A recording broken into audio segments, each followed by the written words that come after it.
রান্নাটা শুরু করার আগে প্রতিবারের মতো সবার কাছে অনুরোধ থাকবে আমার চ্যানেলটি সাবস্ক্রাইব করে পাশে থাকা বেল আইকনে ক্লিক করে রাখবেন। চলুন তাহলে রান্নাটি শুরু করা যাক। ঝাল মাংস রান্না করার জন্য আমি এখানে হাড় চর্বি সহ 2 কেজি পরিমাণ গরুর মাংস ভালো করে ধুয়ে পরিষ্কার করে নিয়েছি। মাংসগুলো একটু বড় করে টুকরো করেছি। রান্নাতে আর কি লাগবে তা একটু দেখিয়ে দিচ্ছি। নিয়েছি হাফ কাপ পেঁয়াজ বাটা, হাফ কাপ ফাটানো টক দই, 2 টেবিল চামচ বাদাম বাটা, 2 টেবিল চামচ আদা বাটা, 1/3 কাপ রসুন বাটা, 1 টেবিল চামচ জিরা গুঁড়ো, 1 টেবিল চামচ ধনিয়া গুঁড়ো, 1.5 টেবিল চামচ মরিচ গুঁড়ো, 1 টেবিল চামচ হলুদ গুঁড়ো, 2 টেবিল চামচ টমেটো সস, 1 টেবিল চামচ লেবুর রস, 1 টেবিল চামচ সয়া সস। আর লাগবে 1/3 কাপ সরিষার তেল আর 1 কাপ পেঁয়াজ কুচি। এবার মাংসের মধ্যে পরিমাণ মতো লবণ দিয়ে এরপর পেঁয়াজ কুচি ছাড়া বাকি সব উপকরণ দিয়ে ভালোভাবে মাখিয়ে নিব।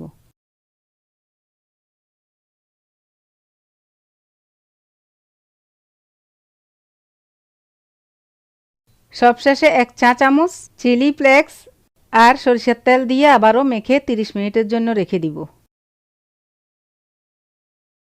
এখন একটা পাত্রে হাফ কাপ রান্নার তেল দিয়ে দিচ্ছি।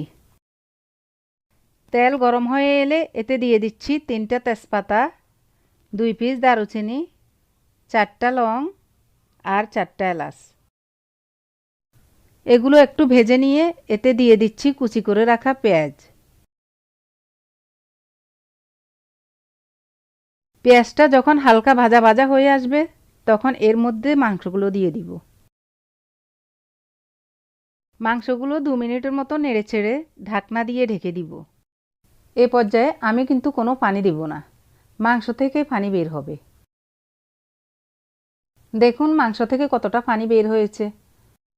এখন এই পানিতে মাংস সিদ্ধ হওয়ার জন্য আবারও ঢেকে দিব। মাংসের পানি অনেকটা শুকিয়ে এসেছে। এখন এর মধ্যে 1 কাপ গরম পানি দিয়ে দিচ্ছি। এখন এটাকে ঢেকে 20 থেকে 25 মিনিটের জন্য মিডিয়াম আঁচে রান্না করে নিব। এর মাঝে আমি কিন্তু আরও 1 কাপ পানি দিয়ে দিয়েছিলাম। 25 মিনিট পর এতে 4-5টা কাঁচামরিচ আর সামান্য পেঁয়াজ বেরেস্তা দিয়ে দিচ্ছি। আবারও ঢাকনা দিয়ে ঢেকে এভাবে 10 মিনিটের জন্য রান্না করে নিব। ঝাল মাংস এখন পরিবেশনের জন্য রেডি। আমার রেসিপিটি ভালো লাগলে ভিডিওটিতে একটি লাইক দিবেন। সবাই ভালো থাকবেন, আমার জন্য দোয়া করবেন। আল্লাহ হাফেজ।